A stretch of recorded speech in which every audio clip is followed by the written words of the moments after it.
Bonjour à toutes et à tous, bienvenue dans cette nouvelle émission de l'Atelier culturel. Alors, si Molière a dit que, je cite, « le théâtre n'est fait que pour être vu », nous n'allons hélas aujourd'hui pas voir du théâtre intégralement, mais au moins en parler, ce qui est déjà pas si mal, avec mon invité, qui est comédien, acteur, artiste de théâtre contemporain et de spectacle vivant. Jacob Wouters, bonjour. Bonjour. Merci beaucoup d'avoir accepté notre invitation.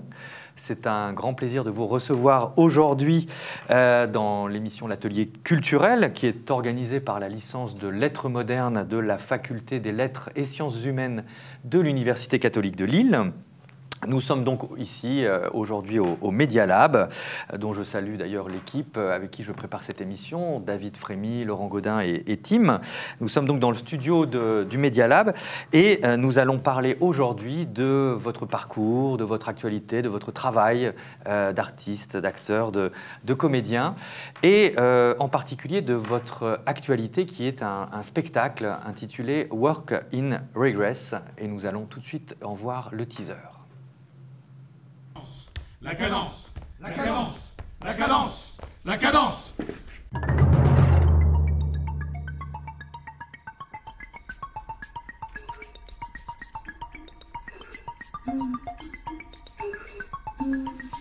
Je veux partir, j'en peux plus. Rentabilité. Valeur. Productivité. Responsabilisation. Turnover. Deadline. Marge. Profit. Bénéfice. Je m'entends bien avec mes employeurs parce que je suis bien intégré, disons. Il y a une personne en trop dans le service. À vous de décider qui. Mon dernier patron, par exemple, m'a mis une fessée.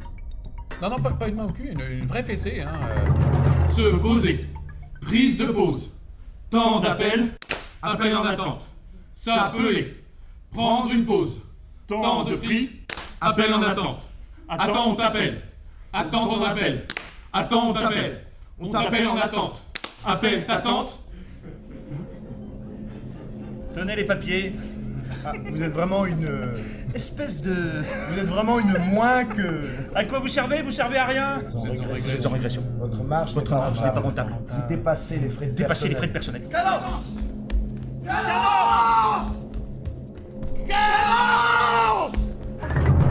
Je travaille pour une structure associative. Je suis en stage chez eux depuis 2 ans. Je commence à penser à me faire payer. Oula. Oula.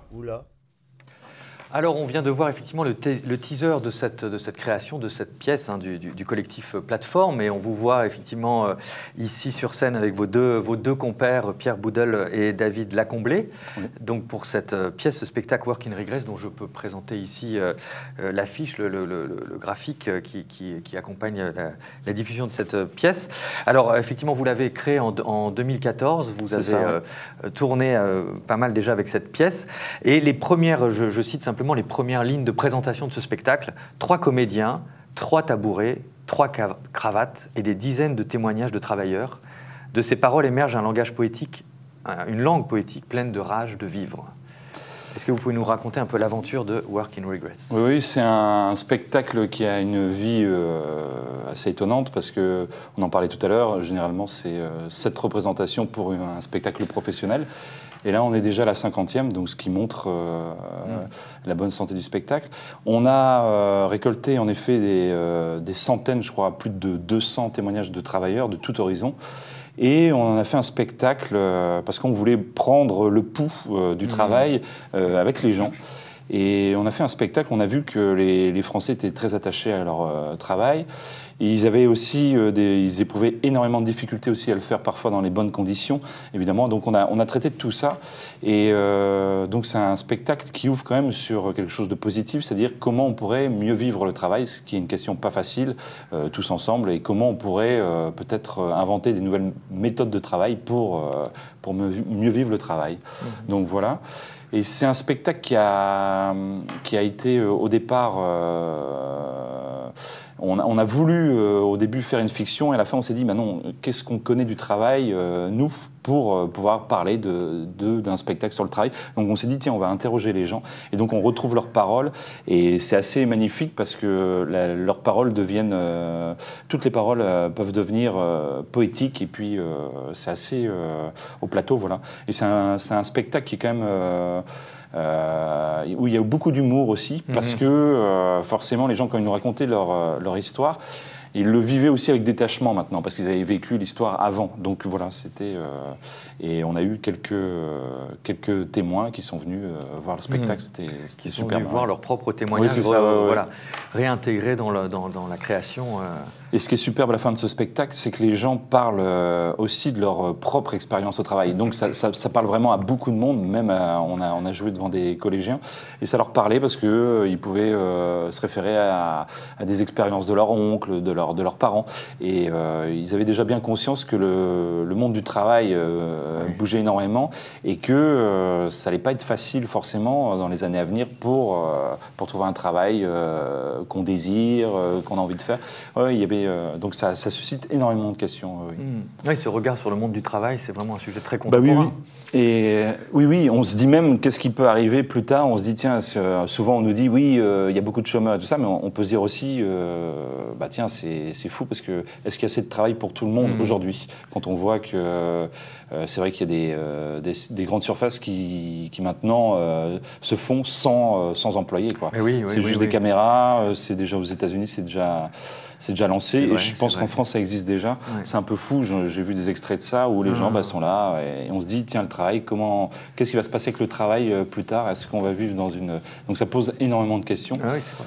Et c'est vrai qu'on se dit, tiens, est-ce que l'être humain serait capable de ne pas travailler? Ça aussi, c'est le genre de question qui peut surgir, genre de question qui peut surgir du spectacle.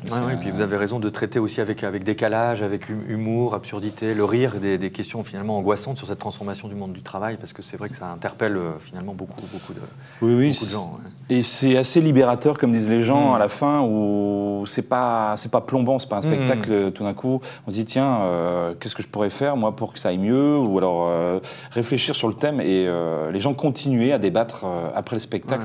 Et on a déjà eu des conversations longues même après le spectacle, donc c'est passionnant. Ouais, ça pose beaucoup de questions. Alors, on a vu tout à l'heure à l'image, effectivement, vous êtes 3 présents sur scène. Il y a quelque chose aussi de très physique, non? Comme une chorégraphie, il y a aussi une présence sur scène. Comment vous préparez ça? Comment même vous habitez la scène comme artiste, comme comédien? Oui, on voulait aussi, parce que on a commencé par restituer les témoignages. C'est le début du spectacle, ça commence comme ça. On restitue des témoignages d'une manière assez simple, je dirais, et de manière concrète. Et après, au fur et à mesure, le spectacle montre aussi les méthodes de travail qui sont employées de plus en plus aujourd'hui, l'open space, les plateformes téléphoniques. Et ça aussi, c'est quelque chose de très physique au final. Et on voulait vraiment restituer aussi les difficultés qu'on peut rencontrer physiquement au travail aussi. On parle, quand les gens travaillent la dentelle, eh ben, le canal carpien peut se boucher. On sait qu'il y a le travail amène aussi un épuisement physique. Et on voulait vraiment traiter de cet épuisement physique, et notamment du burn-out qui arrive à un moment donné dans le spectacle aussi, où c'est vraiment un épuisement mental et physique. Et voilà, qu'on avait vraiment... Et donc, il y a des moments chorégraphiés, en effet, dans le spectacle, qui, notamment, on a été aidé par Sabine Ancian sur ces moments chorégraphiques. Et voilà, comme le travail à la chaîne, on doit être ensemble pour faire avancer cette chaîne. Et s'il y a le moindre couac, eh ben, toute la chaîne, elle s'arrête. Et on voulait restituer cette communion aussi qu'on a au sein du travail, et aussi ce que ça raconte. Alors vous avez été effectivement du 7 au 30 juillet 2017, vous avez présenté au Festival Off d'Avignon justement Work in Regress. Alors je voulais citer un critique de théâtre à cette occasion qui a parlé de votre pièce, qui s'appelle Yannick Butel, qui a écrit « Dans le prolongement d'expériences esthétiques, philosophiques, poétiques, Work in Regress s'inscrit dans la lignée d'un théâtre politique et documentaire réaliste, En privilégiant la veine du « il vaut mieux en rire qu'en pleurer », la petite heure que dure cette restitution des paroles ouvrières délivre son lot d'anecdotes singulières qui réfléchit in fine les modes de structuration du travail quotidien. Je trouve que c'est bien résumé, mais est-ce que vous avez cette conscience aussi d'être dans un théâtre engagé? Est-ce que ce terme vous convient ou... Oui, carrément, parce que politique. Aujourd'hui, c'est vrai que le théâtre est aussi, je dirais, on utilise les grands metteurs en scène, ça devient même, leur mise en scène deviennent de l'art plastique. Et c'est très, très visuel généralement. Et le fond, au final, est hyper important. On est de plus en plus dans un théâtre où on met des effets, que ce soit la vidéo, que ce soit les micros même, et aussi des images absolument magnifiques avec des décors incroyables et tout ça. Et nous, on est sur un théâtre de terrain où on a envie d'aller questionner les gens, de rencontrer et de débattre, de se poser de multiples questions grâce à ces débats avec les gens qu'on rencontre, là, les travailleurs.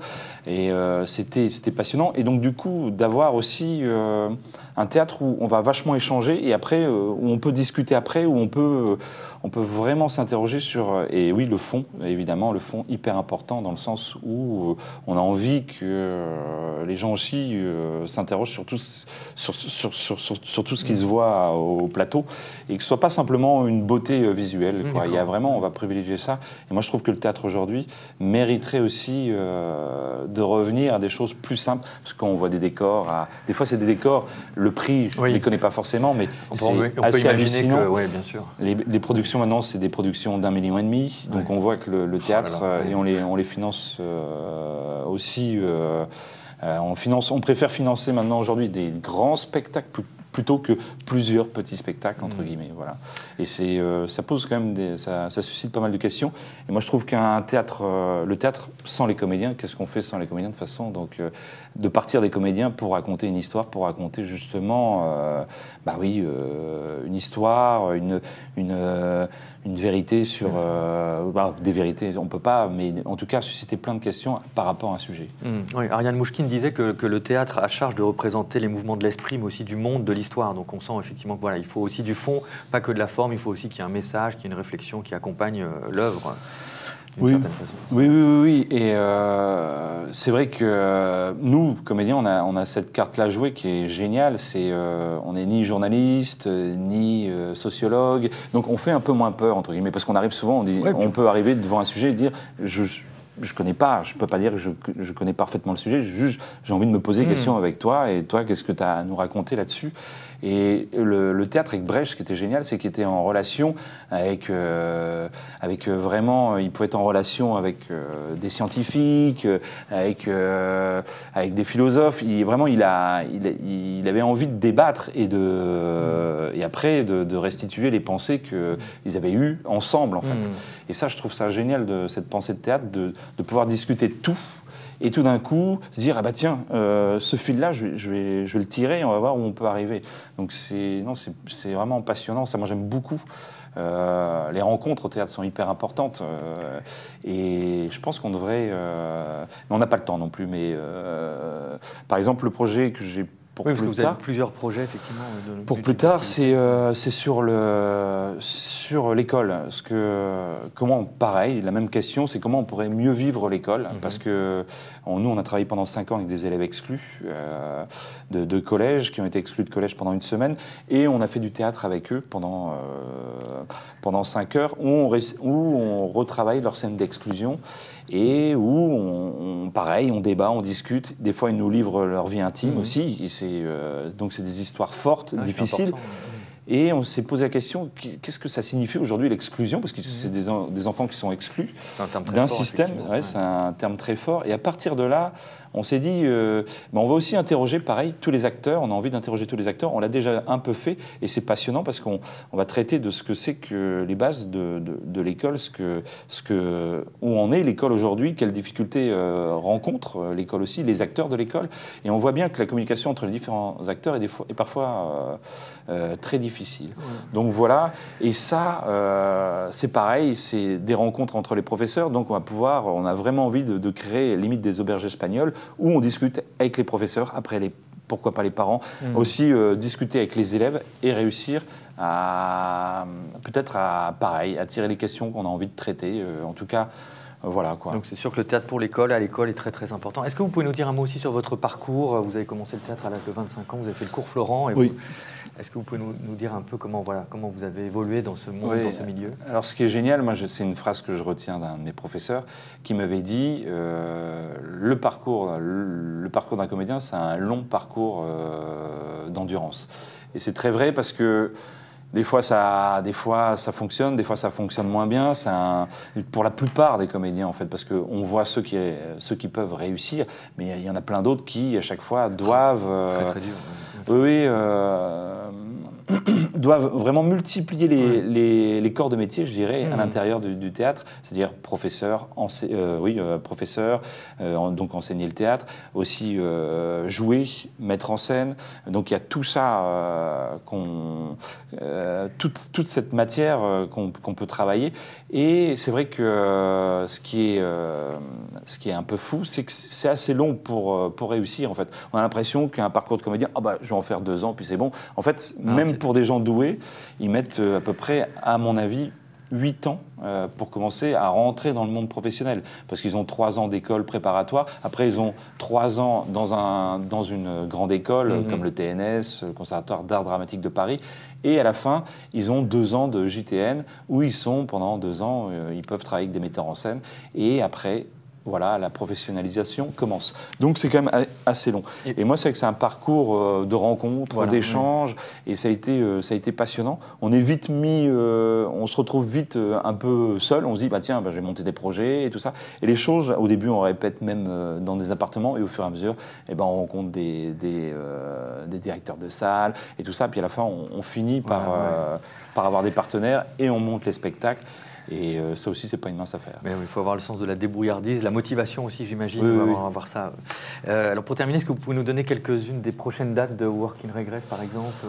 Tout à fait. À Abbeville, ça se jouera le 30 mars. À Colmar, Festival Ecobio, ça va se jouer le 12 mai.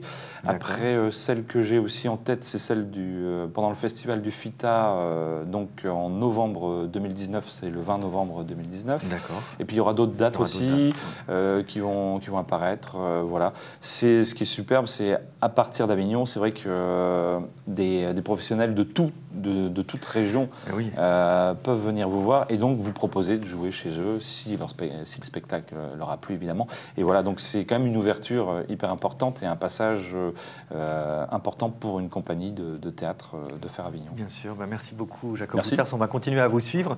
Et voilà, je termine en montrant effectivement le graphique de présentation de votre actuelle pièce. Merci beaucoup en tout cas de nous avoir suivis, à très bientôt pour une prochaine émission de l'Atelier culturel.